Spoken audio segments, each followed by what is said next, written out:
First of all, let me say that I am delighted to be back home at Harvard. I'm also somewhat petrified at the grandeur of the poetic chair I'm occupying, a chair which has over the years grown into something more like a throne, owing to the long list of eminent persons who have occupied it. It's a tough act to follow, but I am comforted by the sense of having come home again and happy to be realizing my old student fantasy of what it's like to be on the other side of the desk. Now that I am on this side of the desk, all I seem to be able to think about is how it felt to be on that side. It felt good, if you want to know the truth, those 30-odd years ago, mainly because I was very lucky in my masters, Piston and Merritt in music, Kittredge and Spencer in literature, Demos and Hocking in philosophy. But there was one master who bridged it all for me, through whom the sense of beauty, analytic method, and historical perspective all came together in one luminous revelation. And I would like to dedicate these 6 lectures to his memory. He was Professor David Proll of the philosophy department, a brilliant scholar and a deeply sensitive aesthetician. It was in this now disdained and rather unfashionable field of aesthetics that I learned from him not only a great deal about the philosophy of beauty, but also the fact that David Proll was himself an instance of the beauty he loved in mind, heart, and spirit. Those are terribly old-fashioned words in these days of behavioristic obsessiveness, and I hope you will pardon such ancient words as mind, heart, and spirit, especially since I believe in them as strongly now as I did then. Perhaps the principal thing I absorbed from Professor Proll and from Harvard in general was the interdisciplinary spirit, that the best way to know a thing is in the context of another discipline. So these lectures are given in that spirit of cross disciplines, which is why I'll be speaking of music along with quixotic forays into such fields as poetry, linguistics, aesthetics, and even, heaven help us, a bit of elementary physics. The title of this lecture series is borrowed from Charles Ives, who wrote that brief but remarkable piece of his called The Unanswered Question way back in 1908. Ives had a highly metaphysical question in mind, but I've always felt he was also asking another question, a purely musical one: whither music? As that question must have been asked by musical man entering the 20th century. Today, with that century 65 years older, we're still asking it. Only it's not quite the same question as it was then. And so the purpose of these 6 lectures is not so much to answer the question as to understand it, to redefine it. Even to guess at the answer to whither music, we must first ask whence music? What music? Whose music? It would be pretentious to assume that by the end of this series we will answer the ultimate question, but it's reasonable to assume that we'll be in a better position to make some educated guesses. Let me start with a particularly nostalgic and vivid recollection from my years with Professor Proll. The time back in 1937 when I first heard a recording of Aaron Copland's Piano Variations. I fell in love with the music. It seemed so fierce and poetic and utterly new.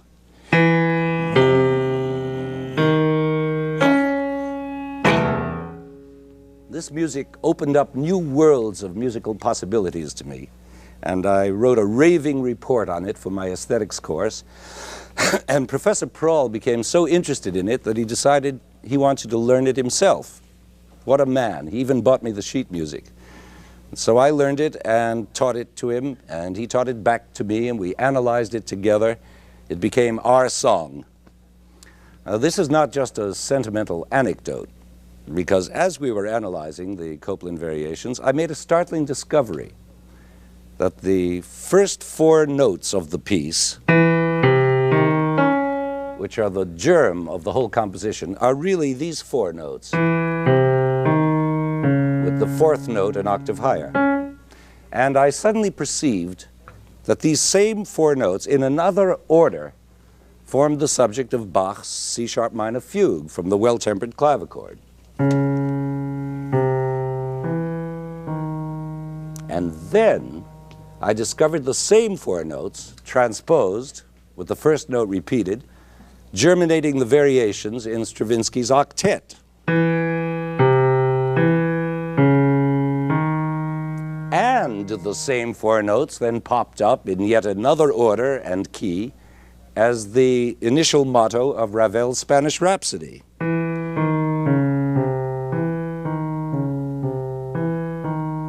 And on top of all that, I suddenly recalled some Hindu music I had heard. I was a big Oriental music buff at the time.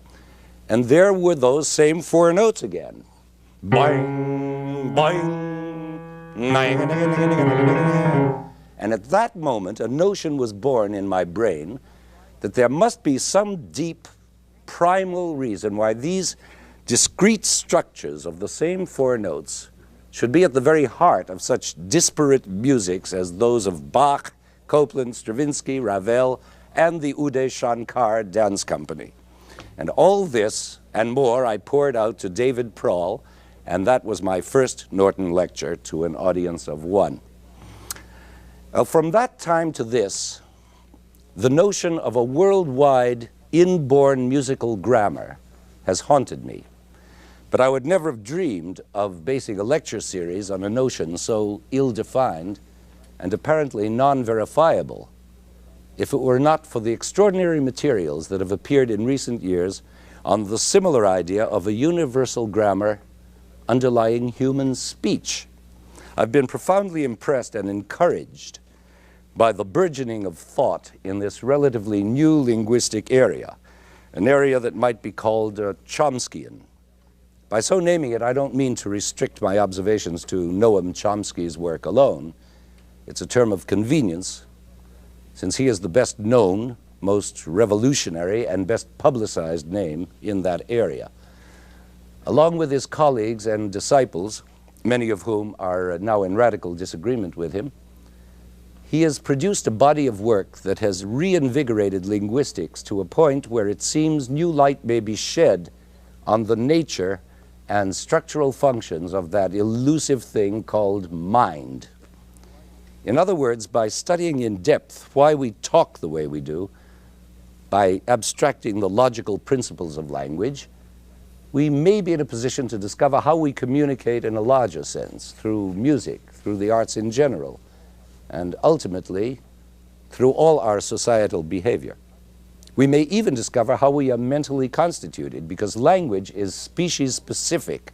That is, it's common to all of us who belong to the human species, and only to us. Of course, tomorrow morning, cheerful new facts about dolphins or a certain chimpanzee named Sarah may throw a monkey wrench into the works, but meanwhile, this philosophical science called linguistics seems to have become our newest key to self-discovery.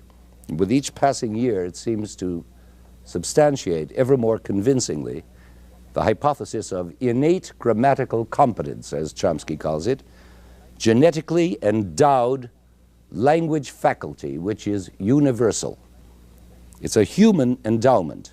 It proclaims the autonomy of the human spirit. Well, so does music. But how do we investigate musical universality by so scientific a means as linguistic analogy? Music is supposed to be a metaphorical phenomenon, some kind of mysterious symbolization of our innermost affective existence. It lends itself more easily to description in purple prose than in equations. And even so great a scientist as Einstein said that the most beautiful experience we can have is the mysterious. Of course, he played the fiddle and he loved music. But then why do so many of us constantly try to explain the beauty of music, thus apparently depriving it of its mystery? The fact is that music is not only a mysterious and metaphorical art, it is also in itself a science. It is made of mathematically measurable elements, frequencies, durations, decibels, intervals. And so any explication of music must combine mathematics with aesthetics, just as linguistics combines mathematics with philosophy or sociology or whatever. It is precisely for this interdisciplinary reason that I am so attracted by the new linguistics as a fresh approach to music. Why not a study of musico-linguistics, just as there already exists a psycholinguistics and a sociolinguistics? All right, let's try it. Luckily, the study of linguistics is a threefold science, and so provides us with three handy categories in which these lectures can be conceived. One, phonology; two, syntax; and three, semantics. Phonology, syntax, semantics. These are the three departments of linguistics, and they point the way for our musical investigation as well. In this first lecture, we'll be oriented phonologically, examining both language and music from the most fundamental point of view, that of sound itself, the stuff of which verbal and musical utterances are made. And that should give us a solid base to build on, so that in our next session, we can plunge into syntax, the actual structures that arise from that phonological stuff. And from then on, the remaining 4 lectures will confront the challenges of semantics, that is, meaning, both musical and extra-musical meaning. Semantics can be seen as the natural result of adding phonology and syntax together, sound plus structure. And the resultant semantic inquiry will inevitably bring us around back to Ives' unanswered question, whither music in our time? Well, now you can see why I became so excited when I began reading the New Linguistics, which postulated the notion of innate grammatical competence, because suddenly my old undergraduate notion of a universal musical grammar was reanimated. It had lain dormant for years, paralyzed, I suppose, by that deadly cliché, music is the universal language of mankind. After 1,000 repetitions of that one, usually with the connotation, support your local symphony orchestra, the well-meant phrase becomes not only a cliché, but a misleading one. How many of you can listen to 40 minutes of a Hindu raga with intelligent comprehension, to say nothing of merely staying awake? And how about certain kinds of avant-garde music? Not so universal, are they? Well, thought I, so much for the universal language of mankind. But then, when I began reading the New Linguistics, I thought, here's a fresh way to pursue my intuitive idea, which had grown stale and deteriorated into a platitude. In other words, by building analogies between musical and linguistic procedures, couldn't that cliché about the universal language be debunked or confirmed, or at least clarified? Okay, let's clarify. Universality is a big word and a dangerous one. At the same time that it implies likeness, it also implies diversity. Remember Montaigne's remark that the most universal quality of man is his diversity. Now, this paradox lies at the very heart of linguistic study, because at the same time that a linguist is investigating any one particular language, or even a family of languages, trying to formulate a descriptive grammar, he is also searching for the underlying similarities among different languages or families of languages. At least the new linguists are. They construct these descriptive grammars by analyzing the mental processes of human speech, thus deriving sets of rules that hopefully apply to all human languages. In fact, to all possible human languages, both known and unknown. Now, that's a tall order, but a magnificent goal requiring an inspired guess, a great scientific leap of the mind. And if that goal can be attained, and the universality principle proved, it can turn out to be a timely and welcome affirmation of human brotherhood. But how do linguists go about such a task? Well, one way is by seeking out what they call substantive universals. For example, in the realm of phonology, which is our main concern in this lecture, Linguists propose a substantive universal which says the following: all languages share certain phonemes in common. That is, minimal speech units that arise naturally from the physiological structure of our mouths, throats, and noses. Since we all share those features, we share likewise the sound ah, for instance, a sound produced by simply opening the mouth and vocalizing. Ah. Every normal human being can do this in any language. There is simply no exception, even though the vowel may vary according to the shape of the oral cavity or according to one's social background, producing such variants as class and class and class. But they are all versions of the same phoneme, ah, and so must be considered universal. Now that's a substantive universal for you. Other linguists, of course I'm skipping enormous numbers of other substantive universals and distinctive features, and I don't want to burden you with all that.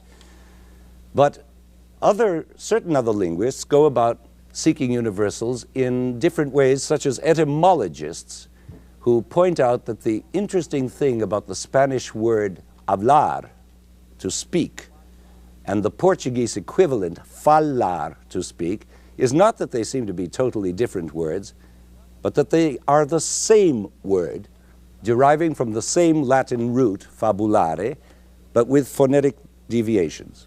Now, let's not go into why they deviated, though it's a fascinating subject. Let's agree only about the common origin. There's the key, common origin. Because if one continues in this way, working backwards through history in search of even earlier common origins, one arrives at startling points of universality. Only such investigation has to stop short as soon as written languages run out. Because obviously the ultimate evidence of universality in speech is to be sought in the oldest languages of man, prehistoric languages which preceded, so to speak, the Tower of Babel moment in human evolution.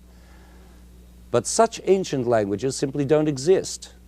They were spoken millions of years ago, long before written languages were developed, which was only thousands of years ago. And so, being stuck without written evidence, historical linguists are forced into speculation. Ideally, what they're seeking is a parent language, one universal tongue that may have been common to all of early mankind. And that's the tallest order of all, because it means wandering in the mists of prehistory. One tangible accomplishment, at least, has been to find a name for this field of inquiry, and that name is monogenesis, denoting the theory of all languages springing from a single source. A fine word, monogenesis, and a thrilling idea. It thrills me, anyway, to the point where I stayed up all of one night making monogenetic speculations of my own. I tried to imagine myself a hominid and tried to feel what a very, very ancient ancestor of mine might have felt and might have been impelled to express verbally. I scribbled pages full of basic monosyllables which felt somehow right, which seemed to belong together, and which delighted me with their curious logic. I began by imagining myself a hominid infant, just lying there, contentedly trying out my newfound voice. And then I got hungry, calling my mother's attention to my hunger. And as I opened my mouth to receive the nipple, lo, I had invented a primal word, ma, mother. Now this has got to be one of the first proto-words ever uttered by man. Still to this day, most languages have a word for mother that employs that root, ma, or some phonetic variant of it. All the Romance languages, mater, madre, mère, so on, the Germanic, mutter, moder, the Slavic, mat, matska, the Hebrew, ima, Navajo, even Navajo, shima, even Swahili and Japanese and Chinese, they call her mama. Well, that was a small triumph, but then I began expanding. What about ma plus L, say, mal? Now there's a proto-syllable for you. And my first association, of course, was with all the familiar words connoting badness, malo, male, mauvais, all Latin-derived languages, of course. But then I thought, in the Slavic family of languages, that syllable connotes smallness, mali, malinki, and so on. Sudden hypothesis. Could there just possibly be a monogenetic connection way back then between the concepts of badness and smallness? Why not? Remember, we're being hominids now, and it's perfectly conceivable that what's small must be automatically bad. To be small is to be weak, to be only human, as against the powerful gods, as against a huge magical earth and sky. Hence, weakness is undesirable, hence bad. It's bad to have a small harvest, small energy, small stature, small dinner. Malo. Well, then, I thought, if that's true, then big must equal good. There must be a corresponding kinship between bigness and goodness. So on I went, searching through all the dictionaries I could find, and what do you think? I found it. Look, the most familiar root denoting bigness is gr, grrr, the growling of the big tiger, producing all those big words, grande, grandir, gros, great, grow, and even including groot in Dutch, where the G is softened to a guttural ch. Now, these are all Latin and Germanic, but again look at the Slavic, where again the G is gutturalized to ch, and behold the glorious word charoshi, which means so inevitably and comfortingly good.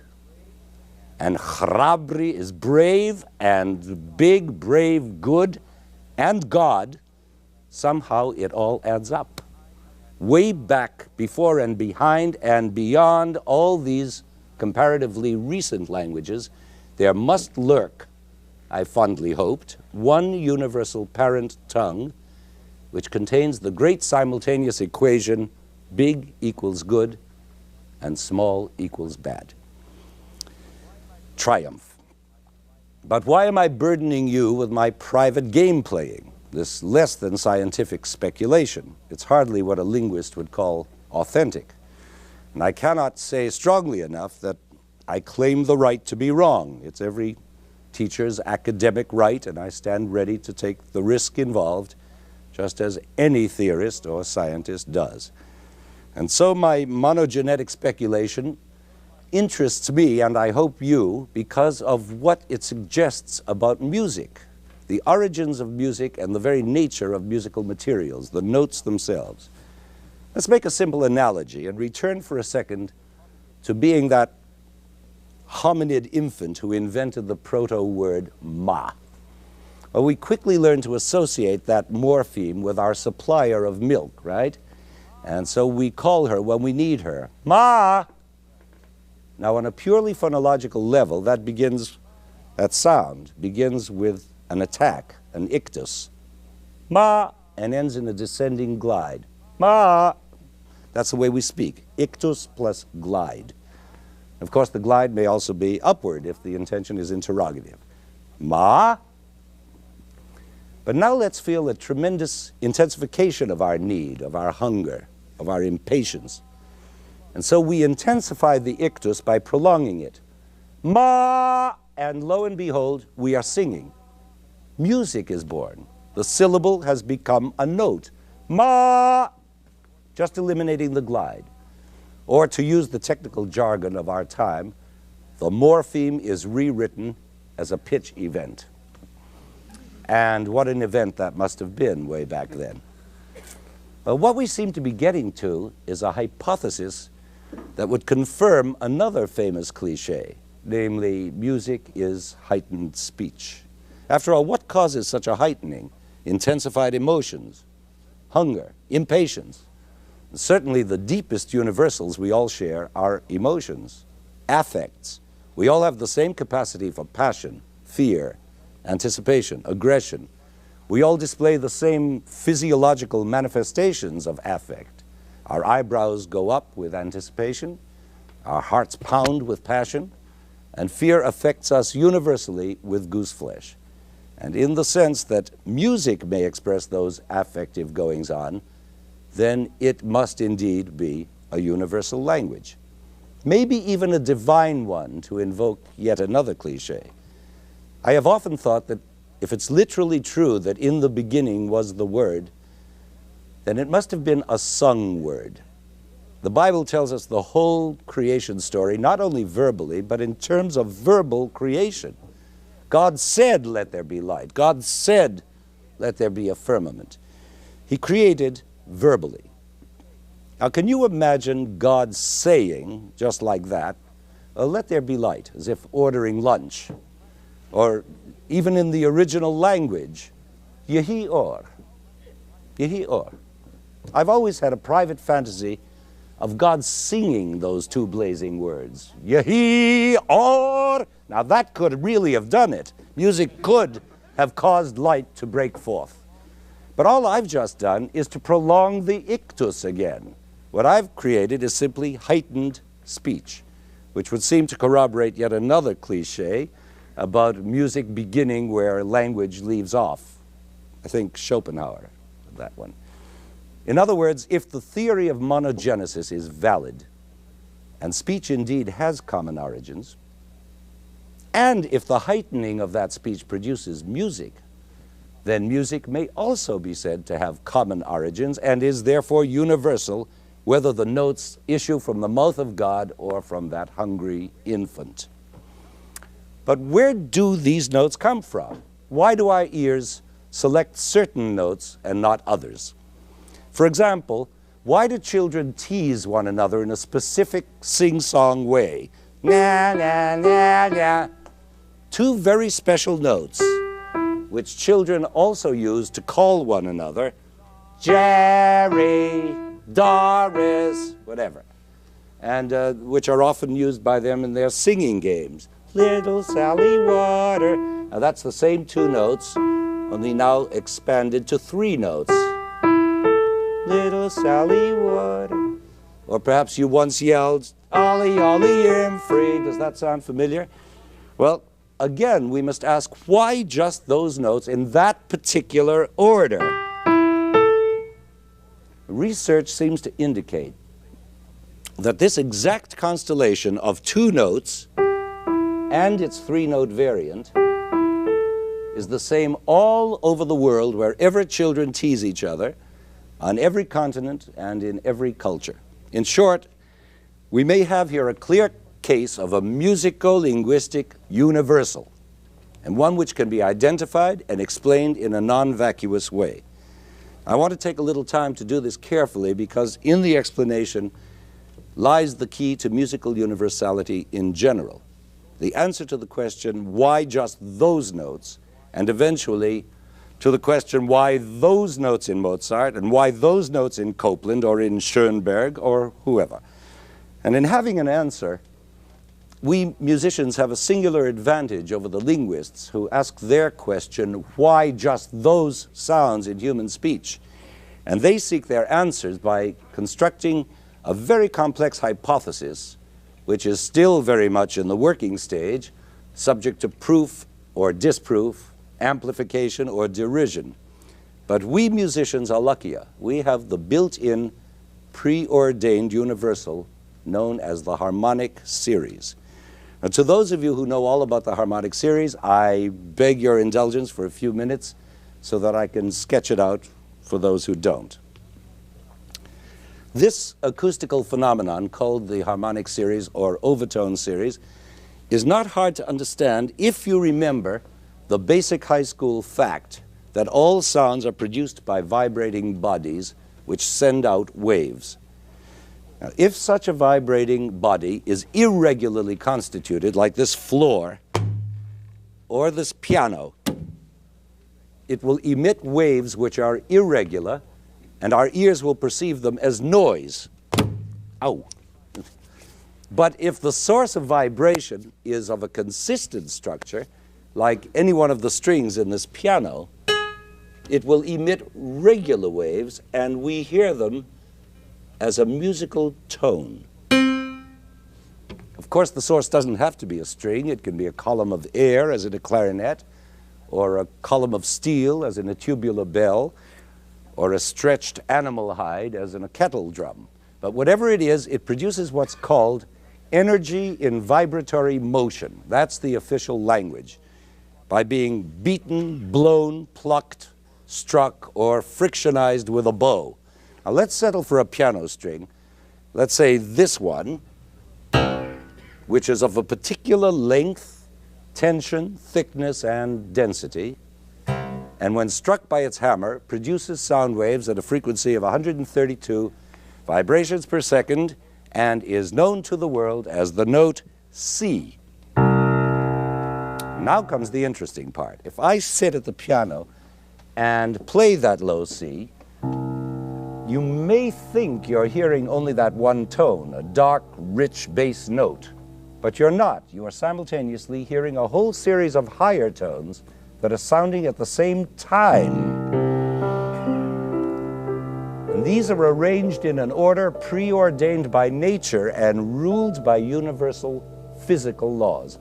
And if this is news to you, I hope it's good news. Because all these upper notes, of which you may be unaware, result from a phenomenon of nature whereby any sound-producing source, or I should say pitch-producing source, such as this piano string, vibrates not only as the whole string in all its whatever-inch glory, sounding that low C, but also in fractional segments of that string, each vibrating separately. It's as though the string were infinitely divisible into 2 halves, into 3/3, 4/4, and so on. And the smaller those segments are, the faster they vibrate, producing higher and higher frequencies, and therefore higher and higher tones, overtones, or harmonics, as they're sometimes called. Now, these overtones or harmonics are all sounding together with the fundamental sound of the full string. And this is the basic principle by which the entire harmonic series is generated, starting on any fundamental tone. Now, if you already knew all that from high school physics, you will also know that these overtones are naturally less apparent to the ear than the fundamental, which is in this case low C. And in fact, they sound more and more faintly as they go higher. Now, any note I strike will contain its own series of overtones. But the lower the note I strike, the more abundantly audible will be its harmonic series, which accounts in part for the comparative richness of this low C. Now remember, I spoke of a preordained order in which the overtones appear. Let's see if I can make you actually hear those overtones in that order. The first overtone of the series, according to the laws of physics, has to be exactly an octave higher than the fundamental C we've been hearing. In other words, it's going to be this C, an octave higher. Now, if I silently press down the key of this higher C and hold it so that the string is free to vibrate, and then abruptly strike the fundamental C, an octave lower, what do you hear? You are clearly hearing the first overtone vibrating sympathetically an octave above its fundamental. I hope you heard it, did you? Listen again. Clear as a bell. So obviously this upper C is an integral part of the C an octave below. It's a built-in harmonic sounded by the 2 halves of that lower string vibrating independently. The next overtone of this preordained order results from that same fundamental string vibrating in 3 parts. And this one will be the first different overtone. That is the first one you'll hear other than a C. And it's going to be a G, this G. And now let's repeat our experiment. I press this new one down silently, and then again strike the fundamental C. What do we hear now? That G, right? A new tone, again clear as a bell. You want to hear it again? Now we've just reached a very significant point. Have you noticed that the fundamental tone and its first overtone are really the same note, C, but an octave apart? But this new overtone, G, is a fifth away from C. So we now have two different tones, and once they are established in our ears, we are in possession of the key to the whole tonal system, a system based on the concept of tonic and dominant. Tonic and dominant. This C represents the idea of tonic, which has the function of establishing the tonal center of any given key. And the function of the dominant is to aid and abet in the establishment of that tonality through a special relationship it enjoys with the tonic, owing to their proximity in the harmonic series. But more of that later. Right now, on to the next overtone, which is again a C, a fourth higher than the G we just heard. Shall we repeat the experiment? I press it down silently. There it is. You hear it? I'll do it again.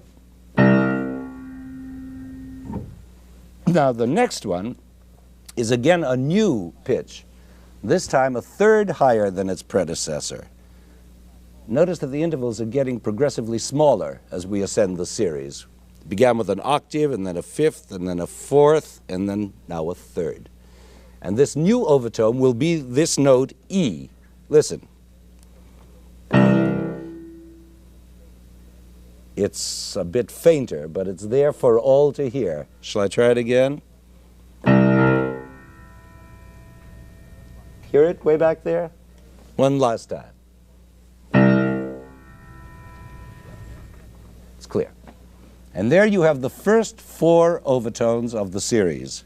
The fundamental plus 1, 2, 3, 4. 3 of which are different pitches.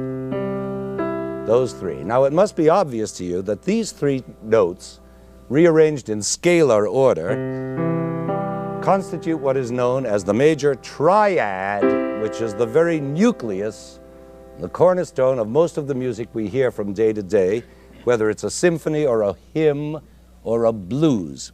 And this triad, with its tonic-dominant relationship, plus the third sandwiched in between, this triad is the foundation of Western tonal music as it is developed over the last 3 centuries or so, along with the development of our Western culture in general. And let's not make the mistake so many people make of regarding this triad as a basic universal. That's a misapprehension that's far too common, in that it fails to recognize that our Occidental culture is only one of many world cultures, in spite of its current prevalence and worldwide influence, and in spite of the fact that it thinks it's the only important culture. A perfect example of this, in fact, of this misconception, arises with the very next overtone in the series, which is a stranger to Western tonal culture. In fact, this next overtone doesn't even appear on the piano, which means I can't demonstrate it for you as I have all the preceding ones. More exactly stated, it is not to be found on the piano in its natural, pure form as it derives by physical law from that fundamental C string. Let me digress for a moment to tell you why. You see, this piano, like all keyboard instruments, is a tempered instrument, which means simply that its notes have been tempered or tampered with. I don't mean a joke by that, I just mean to clarify the word, so that each one of these notes can serve its function in all 12 keys at once. This readjustment in tuning became inevitable when music reached its tonal adulthood around 1700, and found that it didn't have to remain in one key from the beginning to the end of a piece, but could modulate from one key to another in the course of it. But the notes deriving naturally from the harmonic series will work in only one key at a time. Do you follow that? One key at a time. That is, what's in tune in one key is likely to be out of tune in another.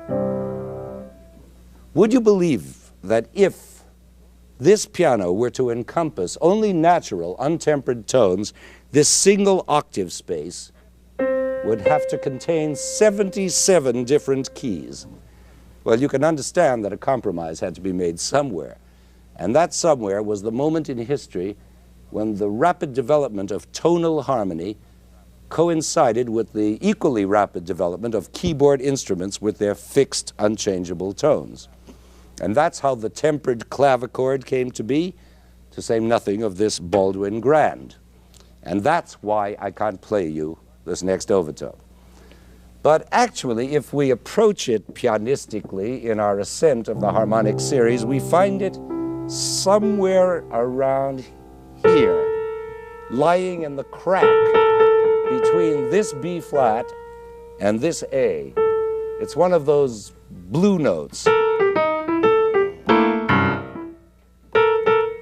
Now that blue note can be construed by the human ear as either the higher version of the note, B flat, or the lower version, A. In either case, it requires a little push up or down to be accommodated on a piano. But whichever way we construe it, it becomes our newest overtone. So we are now equipped with 4 different overtones: the C, plus the G, plus the E, plus that blue note, that dubious A. Or if we rearrange them in scalar order, C, E, G, and sort of A. And here we hit a real musico-linguistic universal, because now we can understand and explain that famous worldwide teasing chant. Na, na, na, ollie, ollie, im free. Because all it is a constellation of those first 4 different overtones with the tonic omitted, or rather implied. You see, this tonic C, which is the same note as the fundamental C, is heard in the mind's ear, and only the 3 new overtones are sung. And so these 3 universal notes are handed to us by nature on a silver platter. But why are they in this different order? Because that's the very order in which they appear in the harmonic series. G, E, and sort of A, and Q, E, D. Now this is a substantive universal, the sort of thing linguists hunger for, but the likes of which are simply not available to them. Indeed, as we ascend further in our harmonic series, more and more fascinating and incontrovertible universals keep appearing. For instance, this next new overtone is this one, that is the next new overtone, is this one, D. And so we now have 5 different tones to play with, which we again put into scalar order. And presto, a new universal is given us, the 5-note or pentatonic scale. Now, because of that dubious last note, the scale can take either of 2 forms, one culminating in B flat and the other culminating in A. Now, let's opt for the second of these, the lower one, which is by far the most common of the 2. Now, this is humanity's favorite pentatonic scale. And by the way, this is the scale you can find so easily on your own piano by playing only the black notes. In fact, the universality of this scale is so well known that I'm sure you could give me examples of it from all corners of the earth, as from Scotland, pure pentatonic, or from China,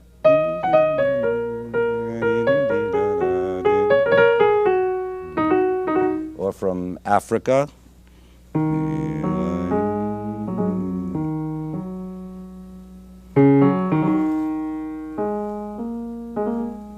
and from American Indian cultures, and from East Indian cultures, and from Central and South America, and Australia and Finland, and, well, that's a true musico-linguistic universal. But let's be careful about making linguistic analogies. We could conceivably equate a fundamental tone, such as this C, with the basic morpheme ma, which we discovered before, and then extend the parallel by equating the overtones of that fundamental C with a set of words evolving from that ma syllable. Maybe. It's all still speculation.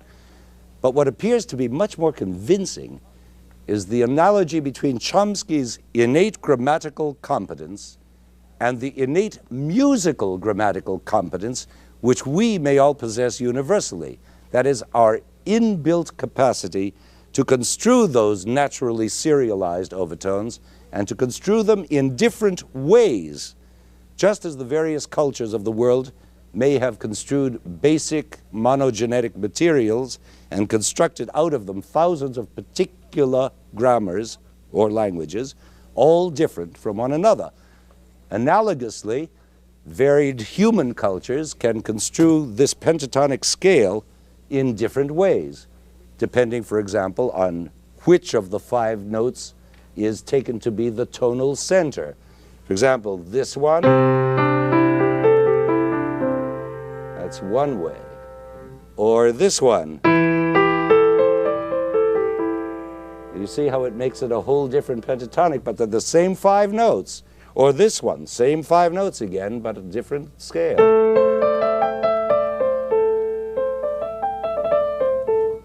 And there is always that blue note to be considered. If the ear construes it as the upper B flat instead of the lower A, it will give us a whole other pentatonic scale, which produces some beautiful African music. And there are even more complex processes, which we won't go into, but which account for the existence of the highly differentiated Japanese pentatonic scale. Does that sound familiar? Or the unique pentatonic of Balinese music.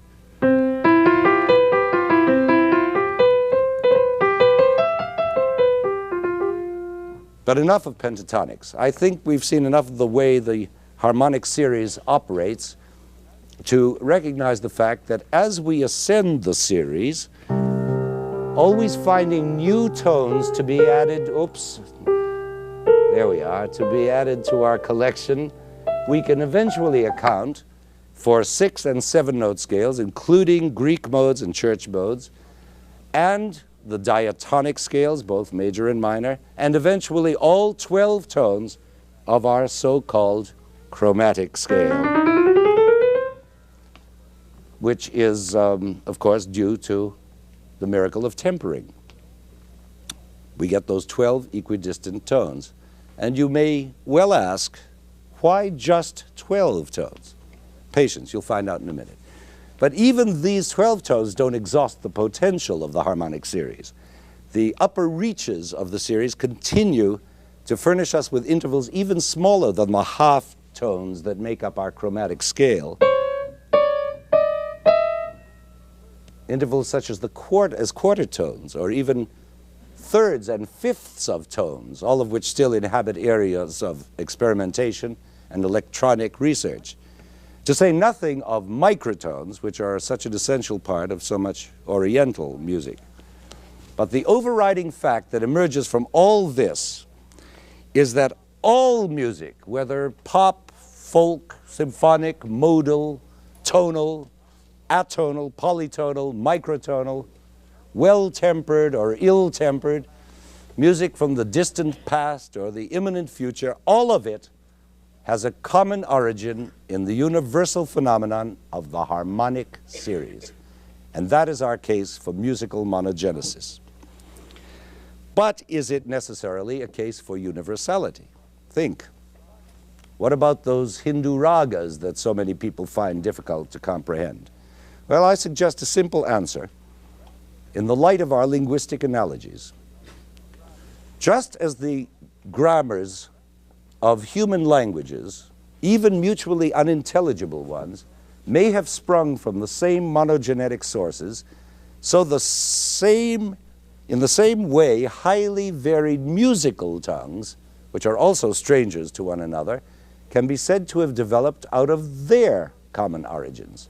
In purely phonological terms, these tongues are tonal languages that have developed out of a universal, naturally ordered tonal structure. Now, I trust you realize that all this has been enormously compressed and undocumented by historical musical examples, because that would take all night. But this is not a linguistics course, nor is it a history of music course.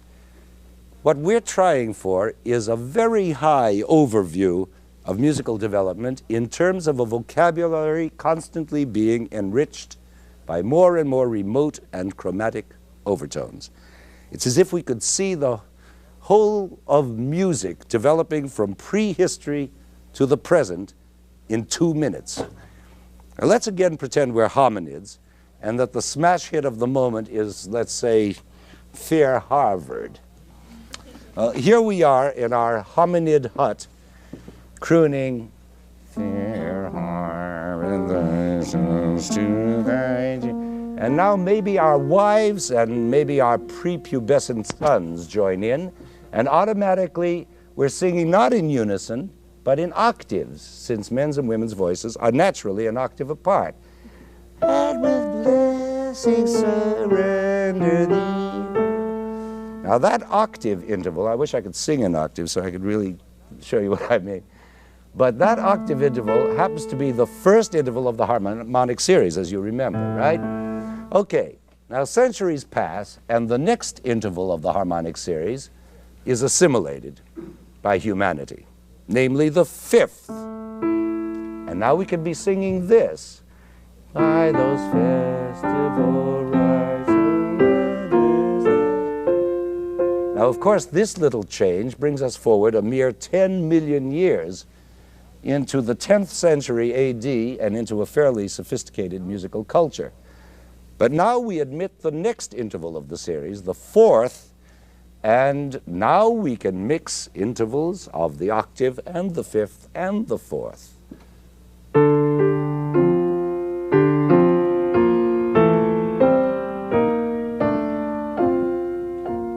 Well, that's beginning to sound like polyphony.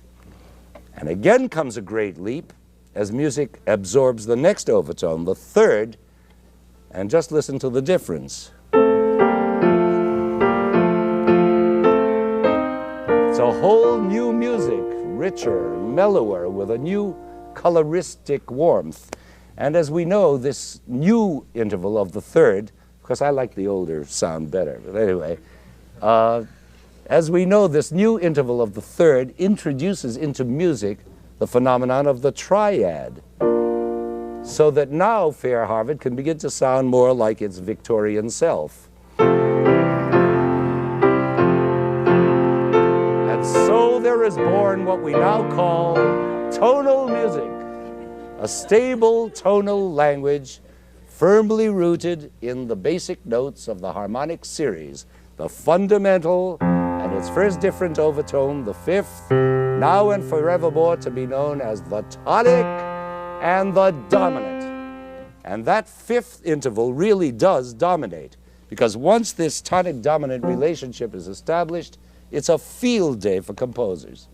There can now be fifths of fifths of fifths of fifths, each one of them a new tonic producing a new dominant, a whole circle of fifths, 12 of them in fact, always winding up with the starting tone, whether proceeding upwards, let's say from the low C, G, D, A, E, B, F sharp, C sharp, G sharp, D sharp, B flat, F, C. That's again C, believe it or not. Or proceeding downwards, starting from that, C, F, B flat, E flat, A flat, G flat, D flat, C. Oh, I'm sorry. C, back to C. That's a circle of 12 fifths, and that's the answer I promised you. That's how we get the 12 different tones of our chromatic scale. In other words, if you take all those 12 of the circle of fifths and put them together in scale order, you'll get this. And what's more, those 12 notes generate a circle of 12 keys through which, thanks to the perfecting of the tempered system, composers can now go freewheeling at their own chromatic pleasure. Now this means that ultimately Fair Harvard can sound like this. Now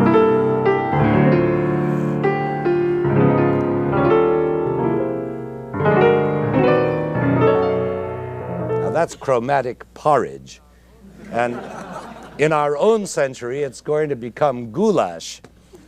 How does music contain this loose, runny chromaticism?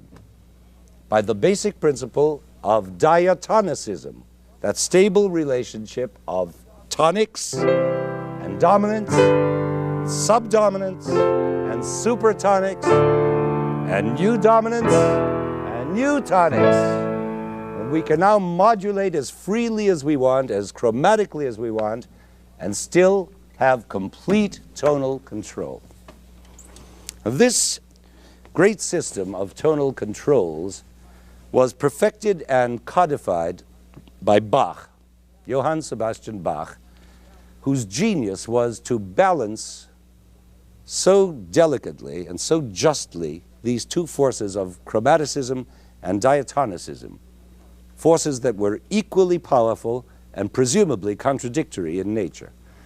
Now, this point of delicate balance is like the still center in the stormy flux of musical history, a condition of such stability that it was able to continue without remarkable changes for almost a century.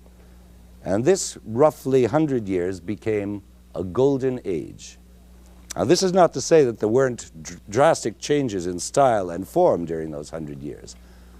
Because after all, this golden age saw the emergence of a whole new Rococo style, to say nothing of the phenomenal rise of sonata form in the hands of such giants as Carl Philipp Emanuel Bach and Haydn and Mozart and Beethoven himself. But these changes are syntactic and semantic changes, which we'll be examining and enjoying in future lectures. Right now, we're limiting our investigation to phonology, and in these terms, we can see the peak attained by Bach continuing as a kind of plateau, level and lofty, right into the music of Beethoven.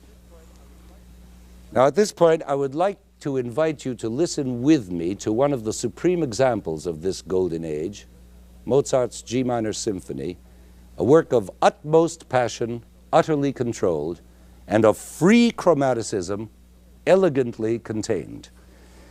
I'll try to prepare you a bit, somewhat, with a few illustrations of this control and containment so that you can hear the symphony, hopefully with fresh phonological ears. And remember, what we're looking for is the wonderfully creative ways in which chromatic flexibility can be systematically contained within the framework of tonic-dominant relationships. It's a curious thing and a crucial one that through this perfect combination of opposites, chromaticism and diatonicism, there is distilled the essence of ambiguity of all things. Now, this word ambiguity may seem the most unlikely word to use in speaking of a golden age composer like Mozart, a master of clarity and precision. But ambiguity has always inhabited musical art, indeed all the arts, because it is one of art's most potent aesthetic functions. The more ambiguous, the more expressive, up to a certain point. Of course, there's a limit, which we're going to run into in the course of these lectures, and we're going to run into a state of such increased ambiguity that problems of musical clarity are bound to arise, and that's when we'll be confronted head-on by Ives' unanswered question, whither? And meanwhile, we're still in the golden age with ambiguity classically contained in the Augustan balances and proportions inherent in this Mozart symphony. Let's look at it very briefly. You all remember the opening, first movement.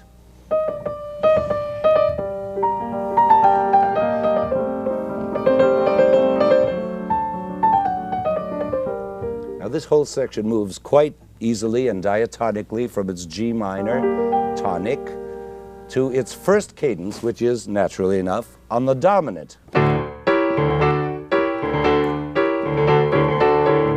And just as easily slipping back into the tonic. Back we are. Now, of course, you remember that this tonic-dominant relationship arises from the adjacency of the fundamental tone, in this case G, with its first overtone, that basic interval of the fifth. And from there, the music proceeds by a circle of fifths, a downward circle of fifths, to its relative major B flat. which is exactly where it's supposed to be for the appearance of the second thematic section.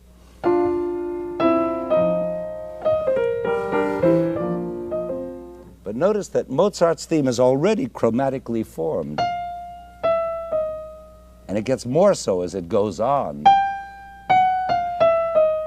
and even more so when it repeats. What's this? A whole new key, A flat major, sudden new key, unrelated to either B flat or G minor. How did we get here? By the well-known circle of fifths. Do you hear those stable consecutive fifths striding inexorably from dominant to tonic in the bass? Dominant, tonic, dominant, tonic, dominant, tonic. While above, the melodic line descends by chromatic half steps into the nether regions of A flat major. There's that classical balance we were talking about. Chromatic wandering on the top, but firmly supported by the tonic dominant structure underneath. And you see now what I meant by the beauty of ambiguity. It's the combination of those two contradictory forces, chromaticism and diatonicism, operating at the same time, that makes this passage so expressive. So, we're in the midst of a chromatic adventure, right? How do we get out of this strange A-flat territory? By a simple chromatic shift, like side-slipping on skis. And there we are, back safely in B-flat major, where we belong. Now, if you could follow that, you can follow any number of similar adventures. For instance, the way Mozart starts his development section. He's established us firmly in B-flat major. But no, off he goes on another chromatic adventure, which lands us in the impossible key of F sharp minor. Now, this was done by absolute whim, arbitrarily. It's a bit of chromatic acrobatics, if you will, startling us into a development section, which is just what a development section should be, startling new looks at old material. But eventually he must get us back to a recapitulation in G minor, the original home soil. And he's completely free to make this journey as chromatically as he wishes. His fantasy is totally released. It's a development section. It's freewheeling time. But even here, the basic diatonic laws contain and control that freewheeling passion and fantasy, and all by those progressions of fifths, the dominant seeking its tonic, and each tonic turning into a dominant seeking its tonic, and that turning into a dominant seeking its own tonic over and over again. We were in F sharp minor, right? Now, through a sequence of such progressions, he changes that F sharp tonality from a tonic function to a dominant function, which is seeking its tonic B natural. And here we are. There's B natural. But now B natural is a dominant seeking its tonic, E. And so into E we go. And by the same chain of fifths, E seeks A. That's A. And then A seeks D. And so on through the circle until we're finally led back home to G minor. But even this lead-in to the home key is chromatically written, firmly held in place, of course, by a dominant pedal. Listen to this creepy, crawly chromaticism.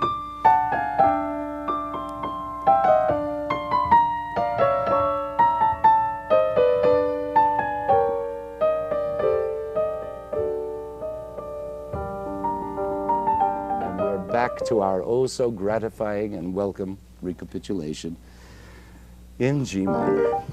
Now, I must point out that these adventures are much more complex and subtle than I've made them sound. The procedure is not always exactly by fifths, and there are twists and turns which would take hours to describe accurately, even to a classroom of Harvard music students. The best I can do is to give you some insight into this marvel of ambiguity, the diatonic containment of chromaticism, so that when you hear, for instance, in the second movement, this extraordinary chromatic passage,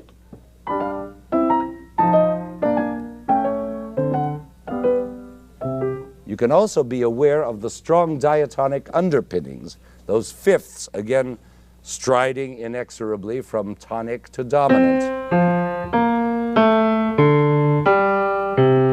See if you can hear them.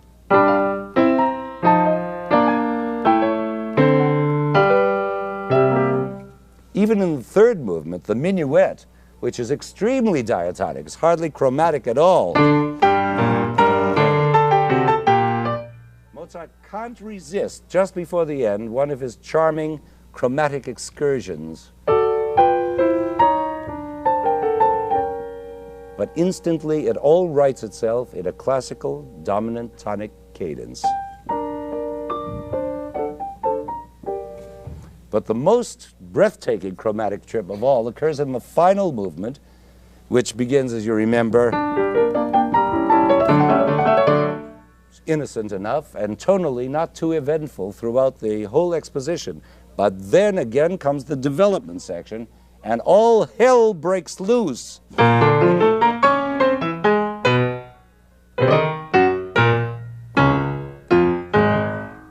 Do you realize that that wild atonal sounding passage contains every one of the 12 chromatic tones except the tonic G? What an inspired idea. All the notes except the tonic.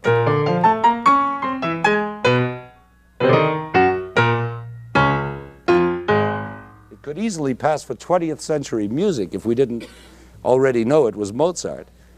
But even that explosion of chromaticism is explainable in terms of the circle of fifths. Not that I dream of burdening you with it, but take my word for it, that outburst of chromatic rage is classically contained, and so is the climax of this development section, which finds itself suddenly in the key of, it's not so sudden, in the key of C sharp minor.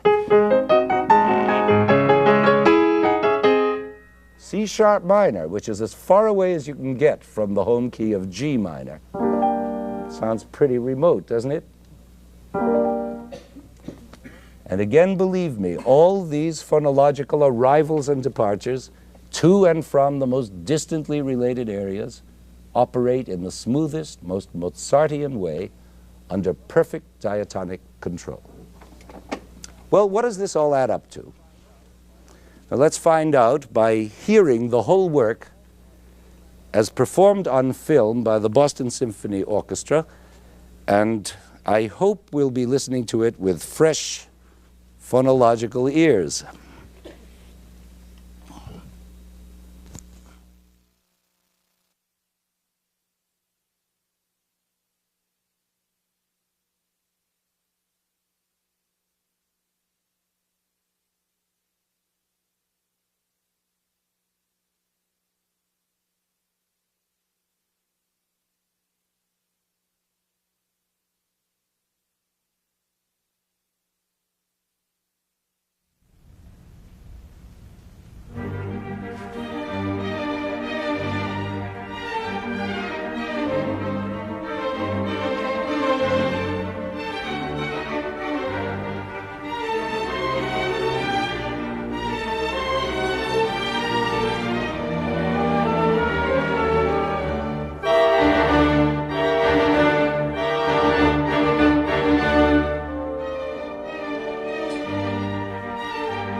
What a piece.